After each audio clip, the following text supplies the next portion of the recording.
کچھ قصوں کا آغاز اور انجام انتہائی خوبصورت ہوتا ہے۔ جانتے ہو کیوں؟ کیونکہ اس میں رب شامل ہوتا ہے، شروع سے آخر تک۔ چاہے بھیڑ میں مصر کا بادشاہ ہو یا پھر سنسان کنواں، رب نے نہیں بھولتا۔ لیکن کبھی کبھار کسی مقام تک پہنچنے کے لیے سفر اندھیرے کنویں سے ہی شروع کرنا پڑتا ہے۔ یہ قصہ ہے ایک بے انتہا محبت کا، بے لوث محبت جو غرض سے پاک ہو۔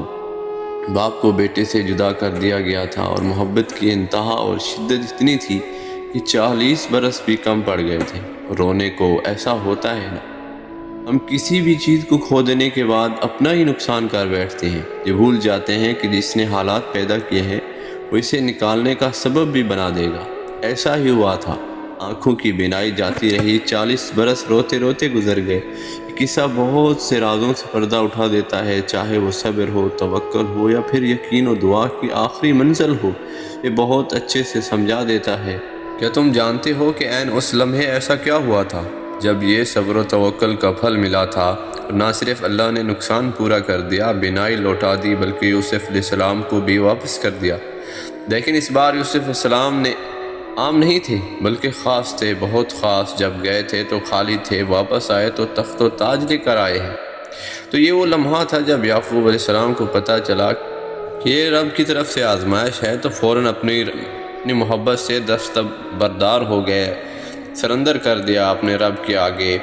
وہ جس کے لیے رو رو کر بینائی گوا دی تھی، آج یقین ہو گیا کہ وہ رب کے حصار میں ہے اور صحیح سلامت ہوگا۔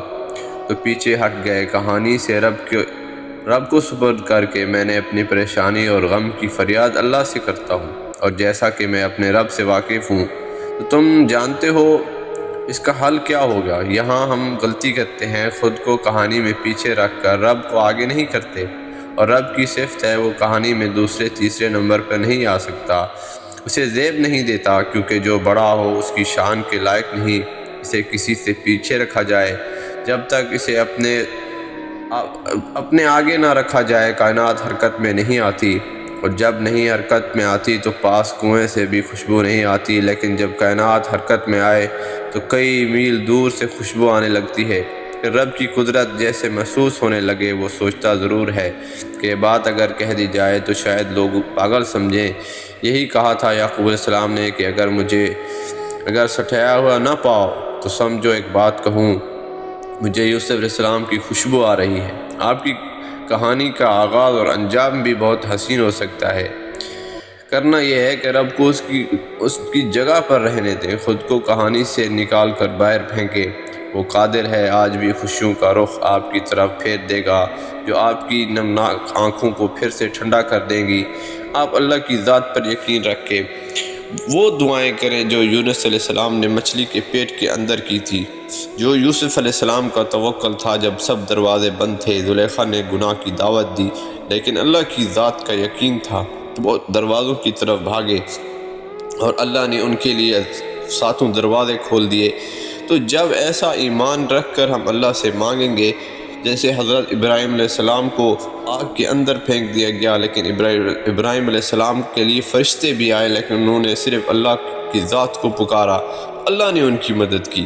تو اللہ کی ذات پر یقین رکھیں، اللہ ہماری کہانی میں بھی موڑ لائے گا، اللہ ہمیں بھی وہ سب نوازے گا جس کے لیے ہم دعائیں کر رہے ہیں، ہم رو رہے ہیں۔ کیا ہوا؟ خیالات نفس کے باعث پریشان ہو؟ ابھی آنکھیں بند کرو اور اپنے نفس سے کہو، اے میرے نفس امارہ، مجھے پریشان مت کر، میں اپنے رب کی خاطر تجھ سے پناہ چاہتا ہوں اور تجھے آگ سے بچانا چاہتا ہوں، تیرے وسوسوں کو استغفر اللہ کا مرہم لگانا چاہتا ہوں۔ تجھے اللہ کے رحمان ہونے کا واسطہ ہے، مجھے گمراہی کے ولولوں کی دعوت نہ دے۔